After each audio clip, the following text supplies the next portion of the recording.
So what do you guys like to do on the weekends? Go to movies? Eat buffet food? Sometimes I like foraging for acorns. On the table, it is all about Rise of the Teenage Mutant Ninja Turtles, the rest of the figures. Last time we checked out the terrific turtles, this time we'll check on Splinter and April and see who our heroes are up against. Baron Draxum, a foot soldier, and a lot of ham. We begin with Splinter, the Chill Master. Let me know when we get to the Foot Clan. On the back of Splinter's card, we have a show bio we should re-go through. Rise up. Deep in the sewers of New York City live 4 teenage mutant turtles who have been trained in the way of ninjutsu and are ready to become the heroes they were always destined to be. Raph, Leo, Donnie, and Mikey must work together as they battle bizarre mutants and discover a hidden world they never knew existed. And Splinter's bio card, the Chill Master. Once human, now a mutated rat, Splinter is an eccentric mentor to his turtle sons, training them in the art of ninjutsu. Well, when he's not watching game shows and Lujitsu movie marathons. Species, mutant rat. Weapons, TV remote and tail for operating the remote. And of course, look for more turtle figures available. We have already checked on the turtles. 9 figures in this first wave.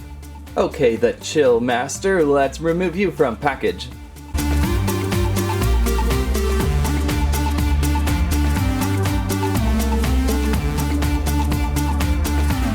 And Master Splinter outside of the box. I like the new character design, I'm just not so sure I like the Chill Master part of it. It would be nice to have one character element of the show be grounded in seriousness, and that character should be Master Splinter, so having his weapon being the TV remote is a little bit distracting. However, this is a modern, fresh, in-your-face version of Teenage Mutant Ninja Turtles, so why shouldn't Splinter have some fun? Maybe perhaps we have been spoiled with too much serious solemn Splinter. And then of course this Splinter did give us a chuckle now and then through many a year. Pretty amazing how Playmates Toys have worked with Splinter over the years. I miss the fabric. And hey, check it out, does the new Splinter have the cane sword weapon? He does! And that's really a nice accessory with the double plastic, the red handle for the wood, and the metal blade inside. The only downside is he only has one open hand to work with. You can't have him opening up the weapon. If you're curious to see, there's old school Splinter's weapon. Middle school Splinter just has a sharp jade walking stick, which I'm sure would be quite more bloody in combat, given the serious side of that Splinter. As for articulation, it looks like he has shoulder articulation, most likely for domestic abuse. Pin hinges that rotate around. I was hoping there would be elbow articulation, but I don't see it, nor do I see wrists. That giant head will probably rotate very little, but there is something in there. Splinter does have waist rotation. That kind of ninjutsu takes many years of practice. Underneath the Komodo, we have legs, of course, and they are articulated. I like the big, large Splinter feet for standing. That should keep this guy, well, somewhat upright. I know the previous Splinter had a tough time standing. Sorry. And I don't think the tail has any articulation. I think that's just going to be stuck in there. You may or may not be able to hang that off something. We have a couple throwing stars, which I like how we have so many throwing stars going on. That's Master Splinter, short of a remote control, kind of a fun figure. Now it's time for April, Street Smart Best Friend. I really like the new version of April. She just dives in and starts fighting. On the back of the card, April, Street Smart Best Friend. April is a true New Yorker and a real firecracker, upbeat, wisecracking, and confident. As the turtles' only ally, she loves them like brothers and, along with her pet Mayhem, joins them on all their epic adventures. Species, human, weapons, baseball bat, and from the illustration, possibly a Green Lantern as well. So let's get April out of package.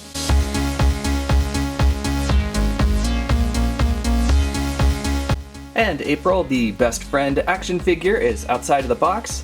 Probably the smallest figure so far out of the collection. but luckily she comes with a companion piece, which may or may not be a snarf. Again, I really like the story of this April. She's just there and ready to help and fight with the turtles. One of the things I really like about the modern cartoon. It's quick and ready to go. Looks like on the back of her jacket I see sort of a turtle shell imprint. I didn't really notice that from the show. It's very subtle, not as obvious as the original April, with the Turtles logo right on the back. My goodness, you're on TV. Someone's going to find out. Good face sculpt with April. It's funny, Playmates Toys is so often in Mutants, we don't really often get to see a face. Makes me long for the days of General Chang. To be or not to be? Anyhow, April seems to have pretty good articulation, as with some of the turtles we have shoulders that can rotate and hinge, same thing with the elbows, rotation in her head, it does not look like there is waist rotation but her hips do move, and it looks like knees as well. April has two accessories, she has a regular Green Lantern baseball bat, and she has a powered up Green Lantern baseball bat. For some reason I don't remember her taking a weapon from the wall, did she? I gotta watch that first episode again. A downside to April and some of the turtles, spindly wrists, oops, and light footprint on April, so she is dropping her weapons many times and she is falling over many times. She is such a light-footed figure that she's easily tippable, but I think I got her now. When articulation points get that thin, it's tricky and they may get loosened. As for the Snarf pet Mayhem, Mayhem, snarf, snarf. Cute little alien creature of sorts. And a fun little companion piece for April since she is so small of a toy. Does Mayhem's head rotate? Nope, that's one thick chunk of plastic. And that is best friend April. Now we finally move on to the bad with Baron Draxum, the maker of mutants. What now? The maker of mutants? That ain't good. On the back of the card, what an illustration. Baron Draxum, the maker of mutants.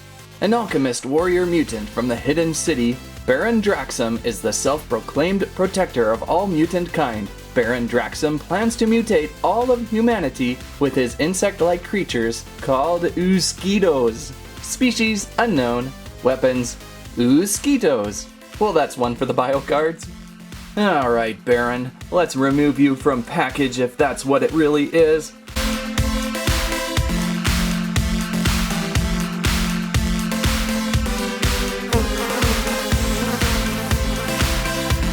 And Baron Draxum out of his sarcophagus.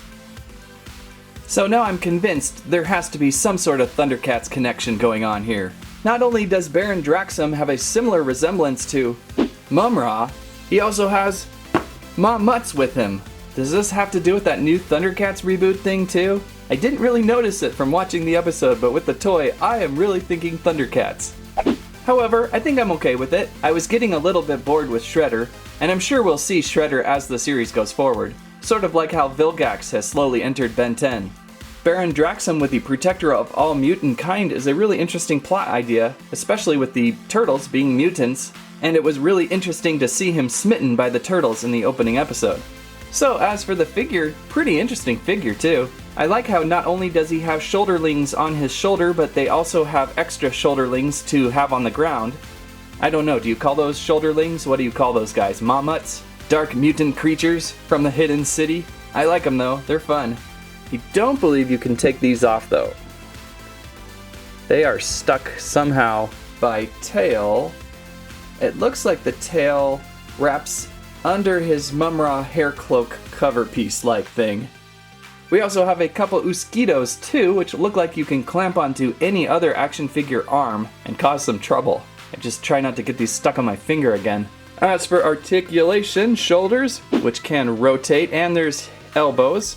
Looks like some of the range is inhibited by the thickness of certain muscles. I don't see waist rotation, but there are hips, often hips with these guys. And it's kind of stuck under there. Whew, that looks painful. Ah, put it back, put it back. Sorry. So there is knee joints backwards, of course, and there's some good range of motion with those hips. But yeah, no waist articulation. So that's Baron Draxum. Besides looking like Mumra, I really like this figure. Would be perfect for battling your Ninja Turtles with. Next up in line, the Origami Ninja Confetti Commandos, or also known as the Foot Soldier, methinks? That's more like it. On the back of the card, Origami Ninja Confetti Commandos. The Foot Clan is a group of evil ninjas bent on taking over New York City. They have the power of teleportation through hidden gateways and the ability to create and control origami ninjas. Species unknown. Mystic power, teleportation. Really nice illustration. Liking those fingers. That's gotta feel weird. Alright, Origami Ninja, see if I can fold you outside of the pack.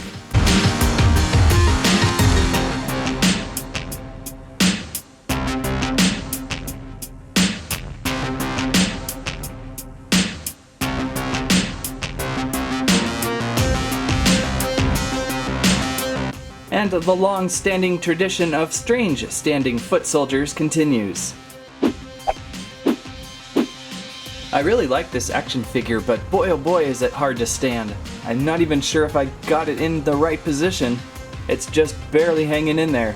The way the leg placement goes, the way the torso curves, the arms don't help balancing much at all. So good luck standing this one.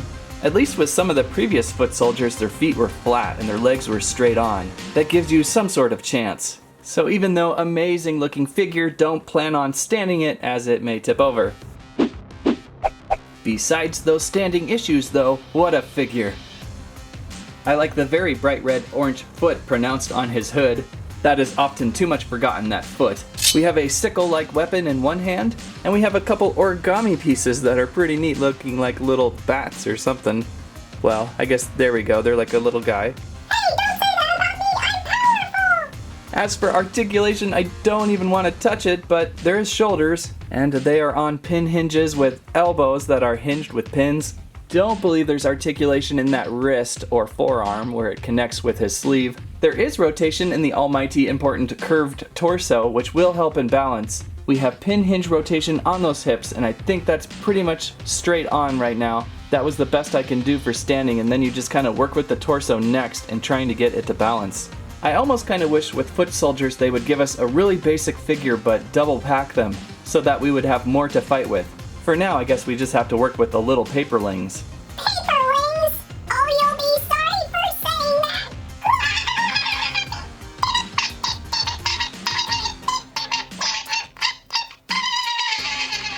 And we have made it to the last figure of the first wave of Rise of the Teenage Mutant Ninja Turtles with Meat Sweats, the Tenderizer. That episode was way out there, by the way. On the back of this bulging card, Meat Sweats, the Tenderizer. Once a human celebrity chef, possibly Chef Ramsay, Meat Sweats is now an incredibly strong mutant pig with a menacing meat tenderizer hammer and arms made of strange tendrils that latch onto other mutants to absorb their power. Species, pig mutant, weapons, meat tenderizer. So Meat Sweats, let's slice you outside of the pack.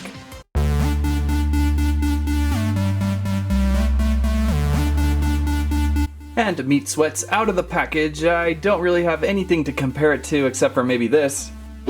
Oh, how cute. Meat Sweats is a large hunk of plastic, possibly the largest figure of the first wave. I am very curious to see how this guy will scale up to Raphael. Looky there, he's actually a little bit shorter than Raph. For some reason in the pack I thought he would be taller. I think one of Raph's main drawback is his body size is just a little bit too small, or they made his head a little bit too big. He certainly could have been a larger turtle, and I was thinking maybe some of the plastic went into the production of Meat Sweats. But I guess Meat Sweat's shorter legs reduce him in size, bringing him down closer to the other figures. What an ugly looking figure, not my favorite villain at all. I really only picked this one up just to complete the first wave. Quite a monstrous mutant, would be good for the 4 turtles to all fight up against. But I would rather have Baron Draxum and a few other origami foot soldiers to fight with. This guy just feels like a one-liner in the episodes. Articulation, shoulders, with hinges and pins for rotation, somewhat inhibited by the muscle mass of the pig. And there's elbows in there too, which hinge and rotate but are very inhibited as well by the muscles. Looks like there's wrists though.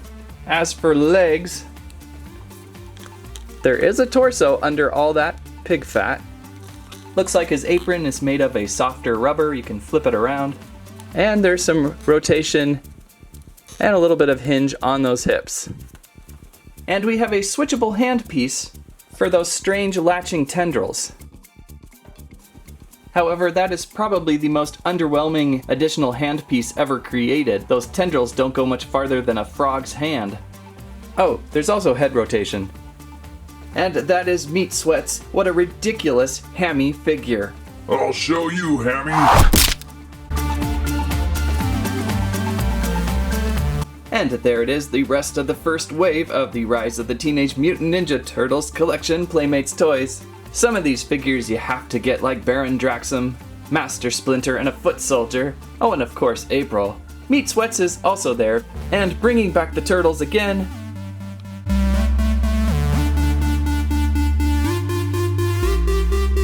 For your full collection of Wave 1.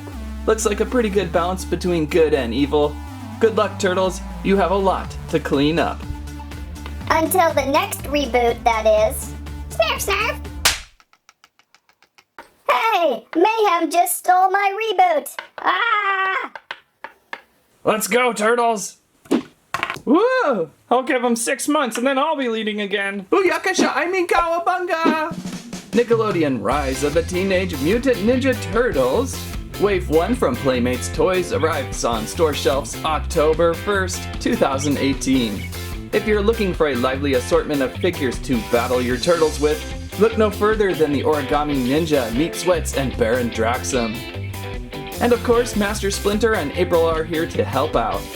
Each figure with loads of articulation, accessories, and pizza points included for special prize. Just make sure not to keep the TV remote away from Master Splinter too long, or you might get thunked in the head. That's what I have to say about that. Meet squirrels would have a tail that could lift a bus. Thanks for watching Squirrel Stampede. Please like, share, subscribe. Meet squirrels also on Instagram.